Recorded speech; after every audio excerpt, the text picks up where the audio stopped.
আসসালামু আলাইকুম ওরহমতুল্লাহ।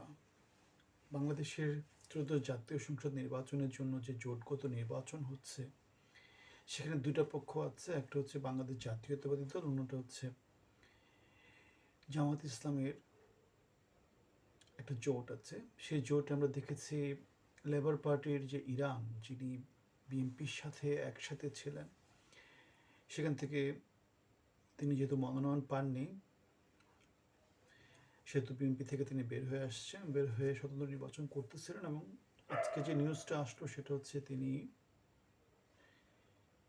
জামাতের সাথে জয়েন করেছেন এবং জামাতের যে জোটটা সেটা 11 দলীয় জোট হয়ে গেছে।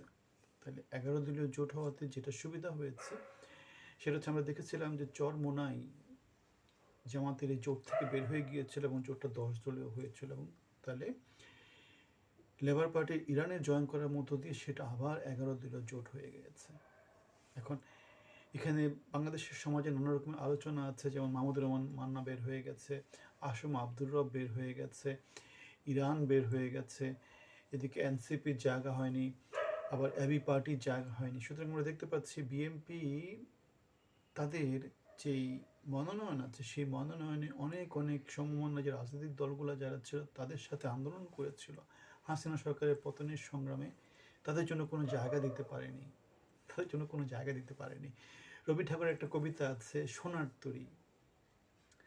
এরা 15 বছর 17 বছর তারেক জিয়ার সাথে বিএনপির হয়ে লড়াই করেছে, আমরা লড়াই করেছি, কিন্তু যখন মনোনয়নের সময় আসলো, যখন ইলেকশনের সময় আসলো, যখন রিটার্ন দেওয়ার সময় আসলো, তখন দেখা যাচ্ছে তাদের জন্য জায়গা হচ্ছে না। বিজনেসম্যানরা 60%-এর মতো ঋণ খেলাপি, তারপরে ব্যাংক ডাকাত, তাদেরকে তারা ব্যবসায়ী, তাদেরকে তারা মনোনয়ন দিয়েছে।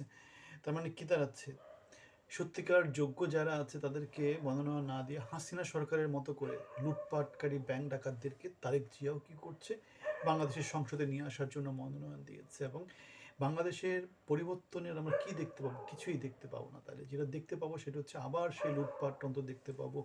আমাদের কি একজন ছিল না সম্ভবত সাইফুজ্জামান, চিটাগাঙে ইউসিপিএলের, সে 7 লাখ টাকার জুতো দেখাতো, 5 লাখ টাকার তার ব্লেজার দেখাতো, কত কিছু না, আমরা মনে হয় আল জাজিরাতে এরকম একটা রিপোর্ট হয়েছিল। সুতরাং আমরা দেখতে পাচ্ছি পরিবর্তনের কিছুই আমরা দেখতে পাই না। আমরা যেটা দেখতে পাই সেটা হচ্ছে গিয়ে নতুন আরেকটা অভিজাত শ্রেণী, লুটপাটকারী চক্র একত্রিত হয়েছে, যারা বাংলাদেশকে লুটে পুটে খাওয়ার জন্যে। 17 বছর যারা একসাথে ফাইট করেছে, রাস্তায় মাঠে ময়দানে যারা ছিল, তাদের জন্য জায়গা হচ্ছে না। আমাদের মনে আছে ব্রিগেডিয়ার মেজর জেনারেল ইব্রাহিম, মনে হয় মেজর জেনারেল ইব্রাহিম যখন আওয়ামী লীগের হয়ে ইলেকশনে লড়াই করেছিল, তখন তারেক জিয়া ফোন করে তার হাতে পায়ে ধরার মতো অবস্থা ছিল। এবং ইব্রাহিমকে তখন তিনি বলেছিল, আমার হাতটা শক্তিশালী করে না, কাকুতি মিনতি, কি অবস্থা। মানে সে তো 17 বছর ধরে বিদেশে ছিল, দেশে আসার জায়গা পাচ্ছে না, রাজনীতি থেকে বিতাড়িত। এই অবস্থায় ইব্রাহিম চলে যাচ্ছে, তখন সে হাতে পায়ে ধরে তার, আমার সাথে থাকেন, আমার সাথে থাকেন। কিন্তু ইব্রাহিম থাকেনি। ইব্রাহিম ভালো কাজ করেছে। প্রতারক, এ ধরনের এদেরকে অ্যাভয়েড করা উচিত, এরা হচ্ছে প্রতারক। এই যে এখন মাহমুদুর রহমান মান্না জায়গা পাচ্ছে না, লেবার পার্টি ইরান জায়গা পাচ্ছে না, বিপ্লবী সাইফুল হক ইলেকশনে জিততে পারবে না, ওখানে সাইফুল আলম নীরব আছে।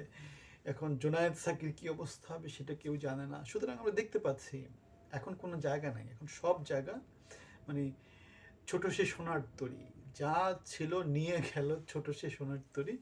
আমার এই সোনার ধানে গিয়েছে বলে তারা সময় দিল, অর্থ দিল, তারা পরিশ্রম করলো, রক্ত দিল, ঘাম দিল, তাদেরকে বঞ্চিত করে এখন লুটেরা শ্রেণী আবার লুটপাট করার জন্য সক্রিয় হয়েছে।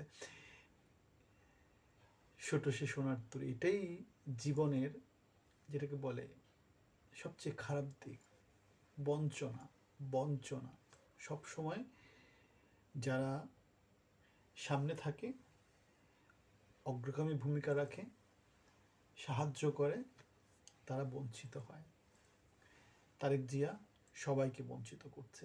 কাদেরকে সে মানে অ্যাপ্রিসিয়েট করছে? ব্যাংক ডাকাত, লুটেরা, বিদেশ থেকে পালিয়েছিল তারা এখন আসছে, তাকে যে সাপোর্ট করছে, তাকে যে উপরের দিকে তুলে ধরছে, আমার ভাই তোমার ভাই বলতে পারছে, এভাবেই চলছে, এভাবেই চলবে। তারপর আমরা আশা করব বাংলাদেশে পরিবর্তন আসুক, আমরা পরিবর্তনের অংশী হয়ে আপনারা পরিবর্তনের অংশী হন। ভালো থাকবেন। আসসালামু আলাইকুম।